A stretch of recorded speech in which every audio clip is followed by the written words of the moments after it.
Weekend vibe பண்ணுவோமா? என்னடா weekend வைப்னு சொல்லிட்டு லாண்ட்ரி பேக் காமிக்கிறேன்னு பாக்குறீங்களா? என்ன பண்றது, இதான ரியாலிட்டி.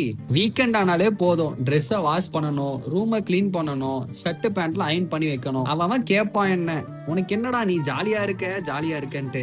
பாருத்தல்ல என் ஜாலி இதுதான். அடேங்கப்பா, என்னடா இது இவ்வளவு தூசியா இருக்கு, ரொம்ப நாளா அந்த வாஷிங் மிஷின் யூஸ் பண்ணதே இல்ல போலயே. அப்படியே நம்ம ஒரு குட்டி குளியல போட்டுட்டு நம்ம மாப்பிளைக்கு கால் பண்ணிட்டு, மாப்பிள்ளை வண்டி எடுத்துட்டு வா, கொஞ்சம் ஷாப்பிங் மட்டும் பண்ணிட்டு வந்துருவோம்னு சொல்லிட்டு கூப்பிட்டேன். இருந்தாலும் இந்த ஷார்ட்ஸ் போட்டு சுத்துறது ஒரு தனி சுகம் தாங்க. இதை வந்துட்டால நம்ம மாப்பிள்ளை கொஞ்சம் சைடு டைப் தான், ரொம்ப நல்ல பையன். அடே கிளம்பி வர அவசரத்துல கண்ணாடியும் மறந்துட்டா, வாடா போறோம் இல்ல கண்ணாடி மட்டும் எடுத்துட்டு போயிடும் சொன்னாப்ல. பாருப்பா ரூம் எல்லாம் இவ்வளவு நீட்டா வச்சிருக்காப்ல. அப்படியே காதல் கதலா பேசிட்டே பக்கத்துல இருக்க மேக்ஸ்க்கே வந்து சேர்ந்துட்டோம்.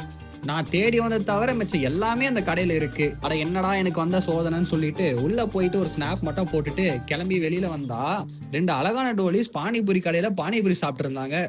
விடுவோமா நாம? டோலிஸ் எல்லாம் வீடியோல கவர் பண்ண முடியாது, தப்பா எடுத்துக்காதீங்க ஃப்ரெண்ட்ஸ். அப்படியே நாங்களும் போயிட்டு பானிபூரி மசால் பூரி வாங்கி ட்ரை பண்ணோம்.